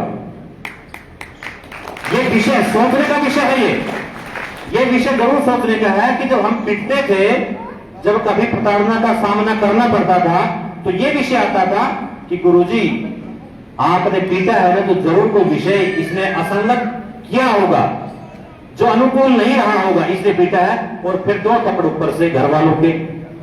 तो इस परिवेश में पले बढ़े हैं, लेकिन आज का परिवेश बदल गया है। तो जैसे कहा था ना, बदलना हमें भी पड़ेगा, तो बदल हम भी गए हैं। अब हम क्या करते हैं, बात नहीं मानता है तो भाई साहब ये हमारे अनुकूल नहीं है। हमने प्रयास किया, बहुत परिश्रम किया, लेकिन बात बन नहीं पा रही है, आप इसको ले जाइए। अब वहां पर फिर जो ना ये भी हमारे सामने आ जाती है बातें। आचार्य अक्षानी तो कभी तो आपके पास लेके आए थे, मतलब ऐसे जादू की छड़ी समझते हैं गुरुकुल को। अब ऐसे बच्चा गया और गेट के अंदर जैसे घुसा और आचार्य का एक बार हाथ घूमा, छू मंत्र और मानव गुणंतर, तो ये जादू की छड़ी यहां पर नहीं है। तो हमारी सीमित संख्या है। आपका विश्वास, आपके विचार, आपके भाव यदि आत्मीयता के साथ में ये गवाही देते हैं कि मेरा बेटा यहां पर खुश रहेगा, जैसा भी रहेगा वो अच्छा रहेगा, आचार्य जी, गुरुवर, प्राचार्य जी जैसा रखेंगे वैसा अच्छा रखेंगे, ये भाव और ये विश्वास आपका हो तो ये गुरुकुल आपका है, हम आपके हैं और बेटे आपके हैं। हम इनको बनाने के लिए यथासंभव प्रयास करेंगे। सपने में भेजता नहीं, नए गुरुकुल भेजता है, हमारे को भाव है। जो स्थान रिक्त हुआ है वो स्थान लगभग 90% हमारे भरे जा चुके हैं। उन बच्चों की फीस आदि आ चुकी है। वो बच्चे 1 तारीख से लेकर के 5 तारीख को उनको हमने समय दिया है, वो बच्चे आ जाएंगे, अपना प्रवेश कर जाएंगे।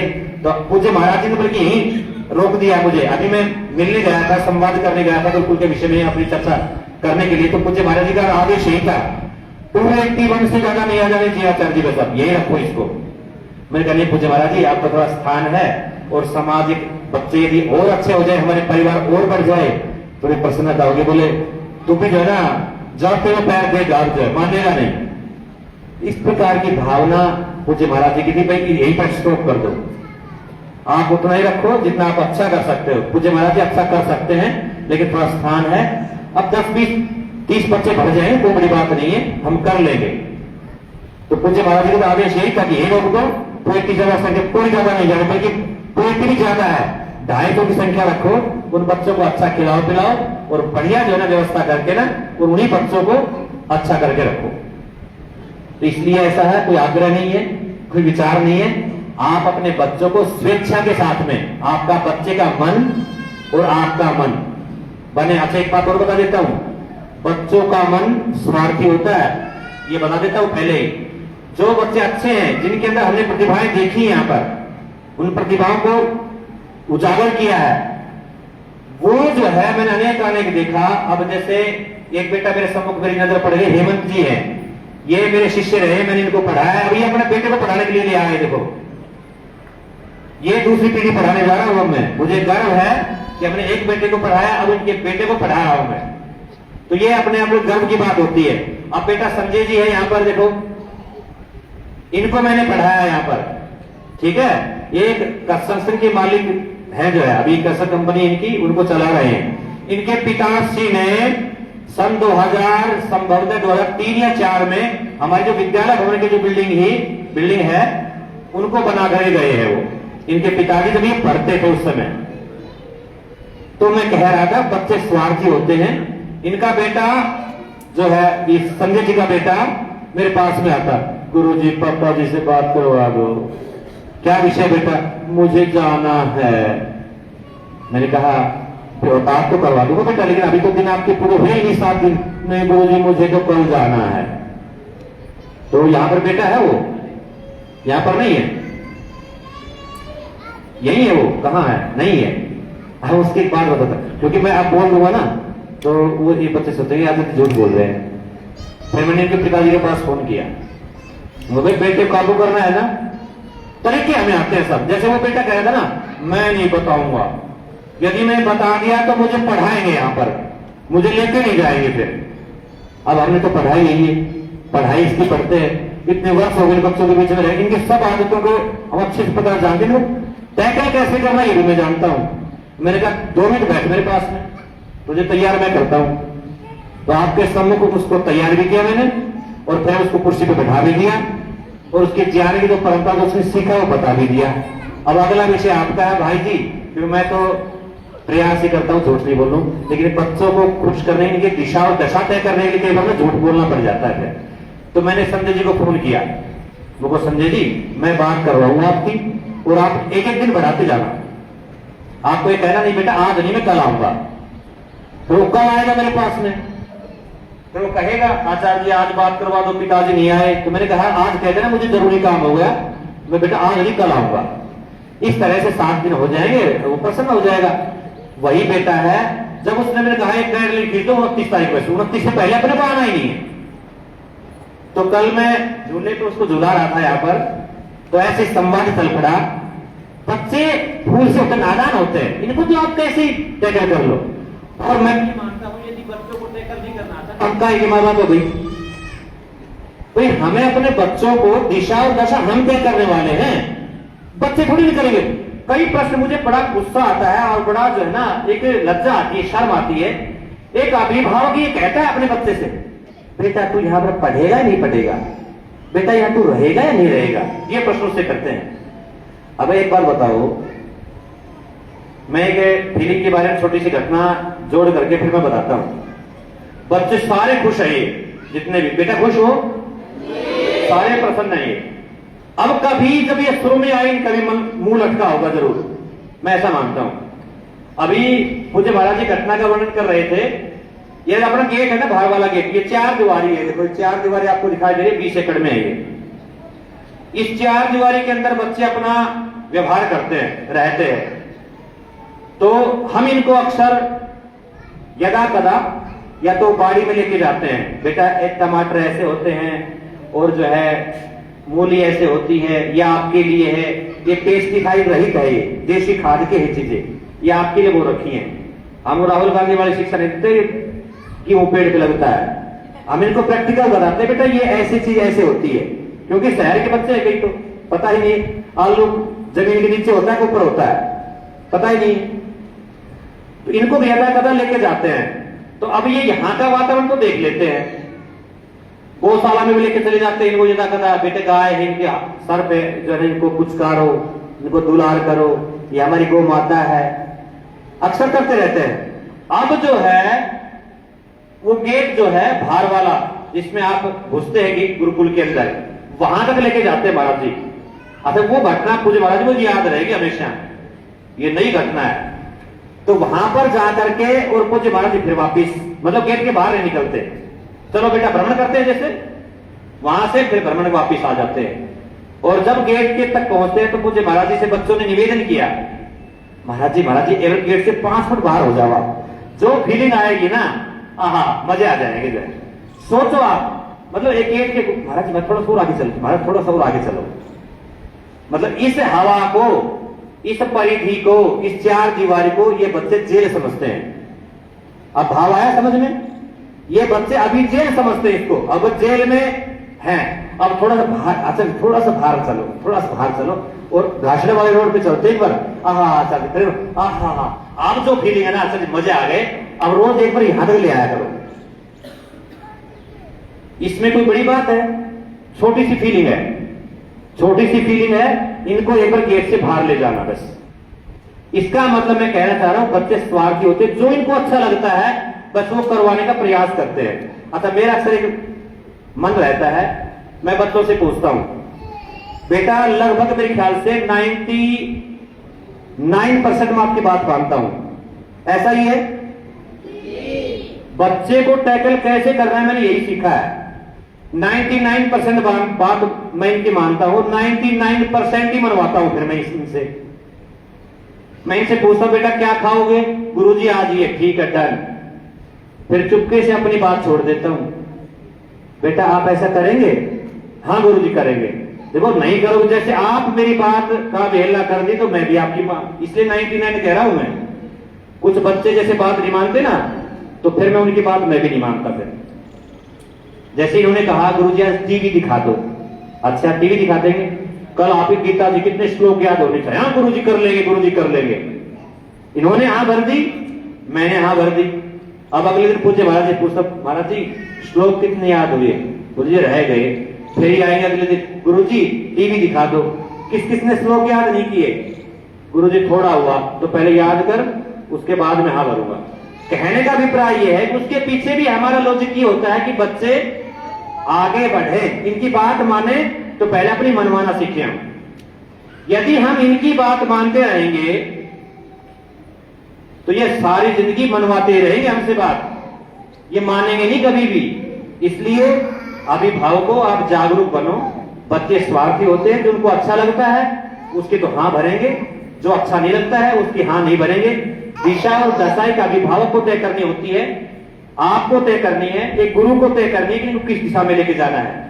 यदि इनकी बात मानने लगे, अभी बच्चियां नहीं है, इनको पता थोड़ी ना, आप एक ही मुख से तो ये कह देते हो आचार्य जी ये तो बच्चे हैं, इनके तो कोरे कागज है, जो आप अंकित करोगे वो अंकित हो जाएगा। मेरे को शिक्षा देने आते हैं अभिभावक, अब ये बात अपने ऊपर लागू करो आप, ये बच्चे कोरे कागज हैं, इनके ऊपर जो लिखोगे वो लिखा जाएगा। तो जब ये कहते हैं ना मुझे यहां नहीं पढ़ना, मैं तो जाऊंगा यहां पर, तो फिर आपकी वो स्याही कहां निकल जाती है, फिर वो अंकित आपने की होगी ना कभी न कभी। तो अब बेटा यहां पर पढ़ना है और लेके आए आप यहां तक, और फिर यहां से फिर निर्णय बदल लिया आपने, तो वो पेन कागज स्याही वो कलम कहां चली गई आपकी, फिर कैसे मान लिया आपने बात। तो पहले अपने आप ऊपर लागू करो कि हम क्या विचार लेकर के किस दिशा को तय करके गुरुकुल में संप्रेषित किया आपने, और फिर इनकी बात आकर के तो फिर लेके जा रहे हो आप। तो हमें तय करना पड़ेगा कि हम किस दिशा में अपने बालक को लेके जाते हैं। तो बहुत सारी समस्याएं इसलिए रखी मैंने, ये विषय आने वाले हैं, फेस करेंगे आप। अभी जिसने अपने बच्चे को यहां पर छोड़ा, जो मैं कह रहा हूं इन बातों को आप फेस करने वाले हैं। अब ये फेस कैसे करेंगे ये आप तय कर लेना, ये चीजें आएंगी। आज इनको भोजन अच्छा नहीं लगेगा, इनको शिक्षा अच्छी नहीं लगेगी, इनको 4 बजे उठना अच्छा नहीं लगेगा, एक्सरसाइज व्यायाम अच्छा नहीं लगेगा, और कुछ दिन बाद में इसी की शिकायत करेंगे, हमें तो ऐसे ताने रखते हैं आचार्य जी, सुबह 4 बजे सीटी बजा देते हैं, उठा देते हैं। सबसे बड़ा कठिन कार्य तो यही है, यही कठिन कार्य भ्राता जी को लगता था चले गए। अब तो वो 4 बजे की जो घंटी होती है ना, हमारे जो अभी आपके सम्मुख दे रहे थे, अभी जो आचार्य पवन जी, ये घंटी को 2:30 बजे उठा करके नहर में फेंक के आए थे। सबसे कठिन समय होता है ना सुबह 4 बजे का उठा होता है, तो ये सोचे यार ले रोज आचार्य जी 4 बजे घंटी बजा देते हैं। इन्होंने रात को कार्यक्रम बनाया 2 बच्चों ने, बोले घंटी का कलेश काटना इस बार, तो घंटी उठाई और ये जो नहर है ना पास में, इसमें आचार्य जी फेंक के आ गए रात को ही। ये मैनेजमेंट ये था बच्चों का जो है, तो ऐसे होते हैं। रात को घंटी उठा करके नहर में फेंक के सो गया करके, पता ही थे। आज जब घंटी बजाने लगे रमेश जी मेरे पास में फोन किया, बोले आचार्य जी घंटी नहीं आज तो क्या हो गया, बोले घंटी किसने उठा ली, कर दिया कल्याण भाई, पहले सीसीटीवी कैमरे नहीं थे।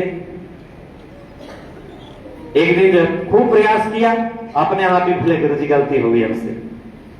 मैनेजमेंट का जब क्या पता नहीं चलने दिया, मैनेजमेंट जो बता रहे थे ना बेटा पता नहीं चलने दिया, घंटी मैंने फेंकी है स्वयं यहाँ करके, क्योंकि वो शिक्षा भी हमने दी थी, गलत कार्य करना तो स्वीकार कर लेना, दंड का फिर जो ना छूट हो जाती है।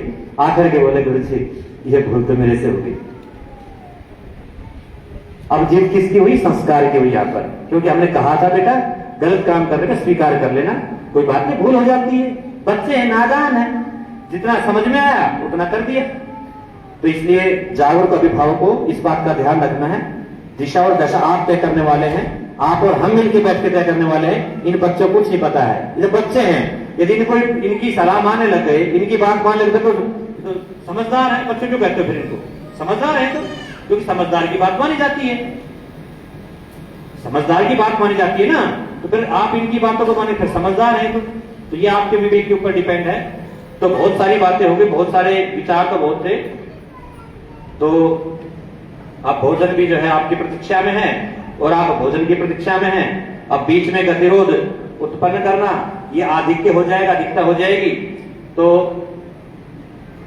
यहां पर जो अभिभावक अपना प्रवेश करवाना चाहते हैं बच्चों का, वो अच्छे प्रकार से यहां के नियमों का, यहां के अवकाशों का, प्रक्रियाओं का अच्छे से अवलोकन कर लेना, और जो हमारी नियमावली है उसका अध्ययन आराम से कर लेना। शपथ पत्र जो आप भरेंगे उसको हिंदी में छपवा रखा है, उसको आराम से पढ़ लेना, और नहीं पढ़ना आता तो मुझसे पढ़वा लेना, मैं पढ़ के बता दूंगा, ये कष्ट मैं कर लूंगा, मैं आ जाऊंगा आपके समक्ष। लेकिन जागरूक अभिभावक का परिचय आपको देना है। कल ये हमारे स्टाफ के सामने आकर के मत कहना ये तो हमें पता ही नहीं था जी, ये तो हमें बताया ही नहीं गया जी, ये तो हमें ज्ञान ही नहीं था इसका। तो ये बातें कहना तो समझते हैं कि अल्पज्ञता की ये निशानी है, पराकाष्ठा है, यह अज्ञानी की निशानी होती है। तो इसलिए सोच समझ करके अच्छी तरह से अवलोकन करके तब अपने बच्चे को यहां पर प्रवेश दिलवाना है, तब आगे बढ़ना है। नहीं तो आपके बच्चों को जो हमें सिखा पाए, वातावरण दे पाए, ये इन बच्चों का सौभाग्य कि इस देवभूमि में, इस एकांतवास में रह करके बच्चों ने सीखा, समझा, खेले कूदे, अपनी भावनाएं अभिव्यक्त की और हमें भी आनंदित किया। आनंद आ गया नन्हे मुन्ने बच्चों के पास में, क्योंकि कहते हैं अक्सर विद्वान लोग, बच्चे जो है वो भगवान का रूप होते हैं। तो रूपों को हमने पास में निकटता के साथ में महसूस किया कि भगवानों को हमने दर्शन किया है, तो भगवान मान करके हमने इनकी पूजा की है। तो उसी भाव के साथ में कोई विषय रह गया हो, मेरे से कभी भी आपको कोई चर्चा करनी हो तो मेरे जो नंबर है वो सार्वजनिक है, कभी भी आप बात कर लेना। कोई विषय है जो पूछना हो तो आप पूछ सकते हो, क्योंकि एक मिथक बन जाता है अगर प्राचार्य ने मतलब बहुत बड़ी तोप होगी जो है, पता नहीं बात करेंगे नहीं करेंगे, अपनी बात रखेंगे नहीं रखें। मैं कोई तोप नहीं हूं, न कोई तोप खाना हूं मैं, भैया आपकी तरह सामान्य हूं। जब भी आपकी कोई समस्या हो अति निकटता से, सहजता के साथ उसका समाधान करने का प्रयास करता हूं और बड़े सरल भाव से आपके सम्मुख प्रस्तुत दूंगा। लेकिन आपको भी मैं ये अपेक्षा करता हूं कि सरल भाव के साथ में ही आपको प्रस्तुत होना है, अपने विचार, अपने भाव रखने हैं, क्योंकि सरल और सहज भाव और सत्कर्म जो है हमें आगे बढ़ाते हैं, आगे प्रेरित करते हैं। इन्हीं भावनाओं और संवेदनाओं और आकांक्षा और अपेक्षाओं के साथ में अपनी बात रखता हूं। किसी को कटु वचन लग गए हूं तो क्षमा प्रार्थी हूं, क्षमा कर देना। आपका ही बीच से आया हुआ, किसी का तो भाई हूंगा, किसी का बेटा हूंगा, तो किसी का बड़ा हूंगा, किसी का छोटा हूंगा। इन्हीं भावों के साथ में मैं पुनः जितने भी हमारे यहाँ पर अध्यापक वृंद जो अहरनिश दिन रात अपने पुरुषार्थ में, हमारे आचार्य वृंद जो बैठे हैं आपके समक्ष पुरुषार्थ करते हैं, अथक परिश्रम करते हैं इन बच्चों को बनाने में, और पूज्य महाराज जी जो विशेषकर शास्त्र के लिए परम पूज्य महाराज जी ने यहाँ पर संप्रेषित किया, इनको भेजा यहाँ पर अपनी पूर्ण निष्ठा के साथ में, संकल्प के साथ में आपके अंदर, आपके बच्चों के अंदर संस्कार जगाने में, उनको आगे बढ़ाने में अपना पूर्ण योगदान देते रहते हैं। इन सभी का मैं पुनः हृदय की तलकी गहराइयों से जो आभार व्यक्त करता हूं, और आप सभी का कि आपने अपना कुछ समय निकाल करके और इस गुरुकुल में आए और महानुभावों के विचार सुने, अपने बच्चों को देखा और देखने का पुनः अवसर मिलेगा। कुछ बच्चे फिर जो है जल्दबाजी करेंगे, कुछ बच्चे कहेंगे हमें नहीं पढ़ना, तरह तरह की बातें आपके समक्ष रखेंगे। अब उनका निर्णय कैसे करना है, नहीं आता है तो मेरे से पूछ लेना, और आप करने में सक्षम है तो आप कर लेना और फिर आगे बढ़ना। इन्हीं भावों के साथ में अपने विचारों को विराम देता हूं। ओम शम।